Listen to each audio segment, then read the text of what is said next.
Warning! The following video may contain harsh language, crude humor, and may offend unintentionally, and is an affiliate of Scythering Productions. The opinions and comments expressed do not reflect those of the Scythering team. All credit and criticism shall be warranted to TWS Productions. Viewer discretion is advised. Good evening, wrestling fans. Pop a squat right here on the couch. It's time for That Wrestling Show.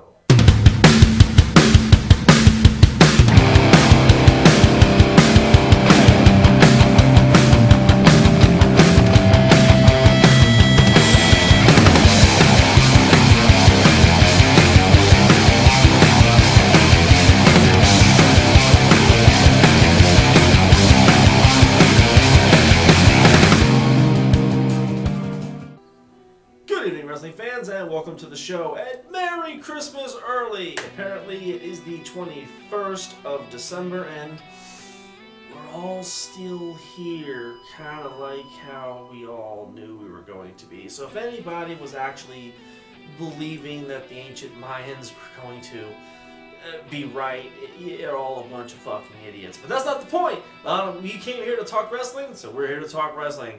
And get this, I heard this and this just came off the presses, but believe it or not, Sin Cara, someone I'm really into, well, he's down for a little while with a little minor knee surgery. The WWE caught up with him, and they actually asked him a couple of questions like, how does it feel about being compared to Rey Mysterio? And, well, what's been the hardest part? And from what I've heard, he said he doesn't mind being compared to Rey Mysterio, but he's like a god in Mexico, so that's not really a fair equation.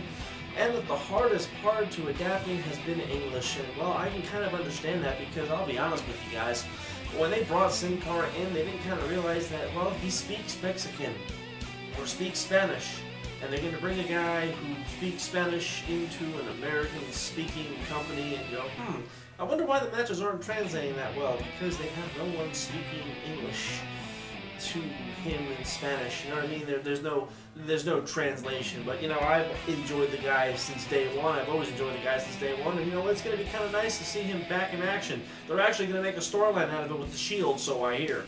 Oh, did you hear about this bit of news? Apparently, some magazine caught up with Jeff Hardy, or was probably a fan or something, and actually asked, how do you feel about the whole CM Punk thing, especially when he beat up a fan? And believe it or not, Jeff Hardy says, well, while we're not friends, Punk is crazy talented, and, I do kind of like the guy. We're just on different sides of the spectrum, but the guy is crazy talented. I don't know about the fan, but he's still crazy talented. So it seems that Jeff Hardy has really no problem with CM Punk, but the funny thing is that, yeah, they were kind of feuding with each other, they were kind of arguing with each other backstage. So we're not going to get to see like a Bret Hart Shawn Michaels version 2 between Jeff and Punk. But it's kind of nice to know that he's got really no beef with him, considering that he tried to oust him on YouTube. I'm not sure if you guys even heard about this story, but that Fandango character that they were talking about, or at least that they were trying to bring up? Yeah, well, apparently, they're putting him on hold. It's not that they don't know what to do with him, I just don't know if they necessarily want to bring him or use him. I'll tell you what it really is, between you and me, guys.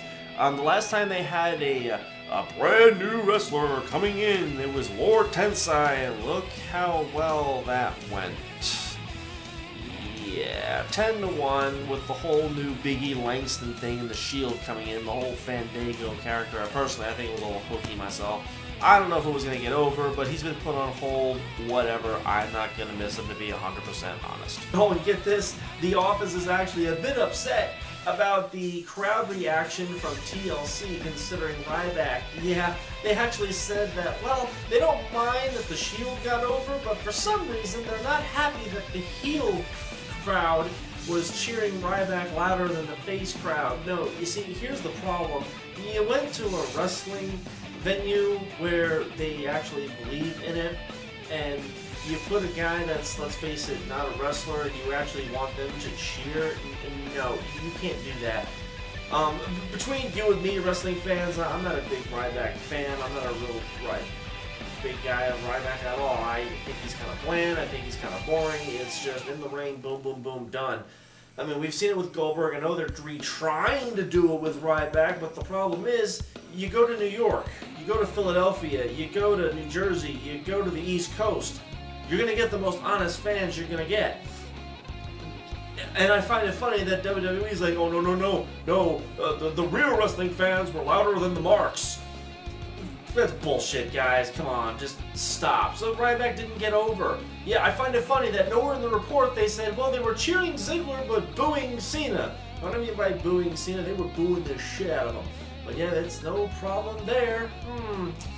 Maybe they need to get their heads out of their asses and actually listen to what the crowd's trying to tell them. What do you guys think?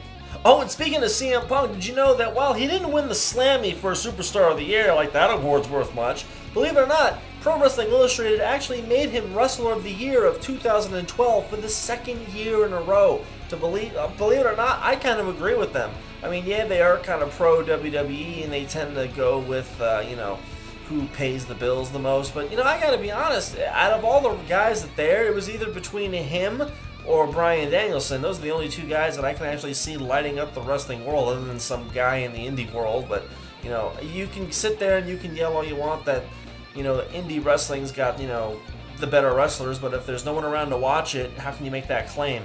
So CM Punk, well, you may not have gotten an award on the actual real show, wink wink, at least you got an award from an actual documented wrestling magazine that actually recognizes your hard work. Now, if only Cena didn't give his Slammy away to Ric Flair.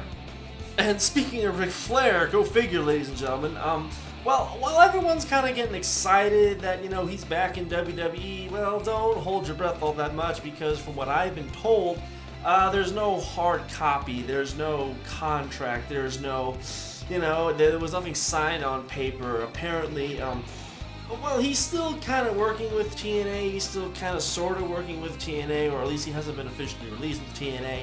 There's really no hard copy or no evidence that he made an actual signed agreement. It was more so just an appearance, and it was more so just, because he was, he had nothing else better to do. To be honest, it was kind of nice to see Flair back in WWE. I mean, everyone says, well, everybody else does it, but you don't get mad when they do it. It says, yeah, but it's Ric Flair. I mean, come on, guys, it's Ric Flair. So he goes to another company, makes money, comes back, and makes even more money. It's Ric Flair. He's the 16-time jet flying, limousine riding, kiss stealing, wheeling dealing son of a gun. Come on, this is exactly what he's supposed to do. So you're actually acting a little surprised that he turned up? Please stop. It was nice to see him back, and I actually liked the little interaction he and Punk had. I kind of wish that, they would have thought of that earlier. And I think that'll do it for this week's episode. It's kind of a short but quickie episode. I didn't really get a whole lot of news this week. It's just mainly a lot of, bull crap of what's been going on. The whole Mayan calendar, SmackDown moving to Tuesday for the week, and, CM Punk having to host the game plan because, they got nobody else to do it. Big Show on Thursday, and all that stuff. It's been kind of a slow week, but nothing really concrete. But I think it's still been a pretty solid week, with some of the things that did come in. Apparently, WWE is probably not going to have a SmackDown on Tuesday because, well, it's Christmas. I'm actually curious if they're going to do Monday Night Raw on Christmas Eve. Again, I couldn't tell you for sure. If anything, they'll probably send it away and say, go spend some time with your family. God damn it. But yeah. The last pay-per-view of the year was TLC, and I have to admit, I have to take my hat off. WWE really did a really good job. That pay-per-view, those of you that were in the chat room, even we were having a blast in that chat room. And every match, no, not every match, there were a couple matches that kind of made us scratch our heads a little bit and go, really, we paid to see this? But, it wasn't a bad pay-per-view, I have to admit. I was going to have a review up earlier in the week, but I just got so incredibly busy with work commitments and other things that I had to, get to. But, believe it or not, I was rather impressed with the pay-per-view. I think every match delivered where it had to and delivered where it could. There were two take-home matches, honest to God. One of them was the TLC, which I will admit, everyone said, oh my god, how are they going to do this? It makes no sense. And honestly, it did not really make any sense. But if you take your mind out of the equation, if you take wrestling logistics out of the whole equation, the match was a really good match. And I love the fact that WWE didn't just squash the Shield they're actually going to give him some kind of a push. And I don't think it's going to be like an NWO kind of push. Eventually, the Shield's going to be turned into NXT the way they're going. It should be all right. The whole other match was Ziggler and Punk. Those of you that listen to Beyond the Mat, you know that I said that AJ was going to cost Cena the title, well, the title shot, and, well, she did. She really did. And not to say that I'm going to toot my own horn here, but it was a little obvious the way they were kind of doing it. Not to say I wasn't pleasantly surprised, but it was kind of nice not seeing Cena win. He has yet to win clean, he has yet to lose clean, to my recollection, but I thought the match was, for what it was worth, it was pretty good. The crowd, the whole entire night, the crowd was hot. There were a couple matches where the fans just didn't give a damn, but you go to the East Coast, you're gonna get honest fans. And no, I think the pay-per-view was actually, for my money, it was actually pretty good. I'll give it, out of 5 stars, I'll give it 3.5. It would have been a 4 if the Divas match would have delivered where it should have, and it just didn't.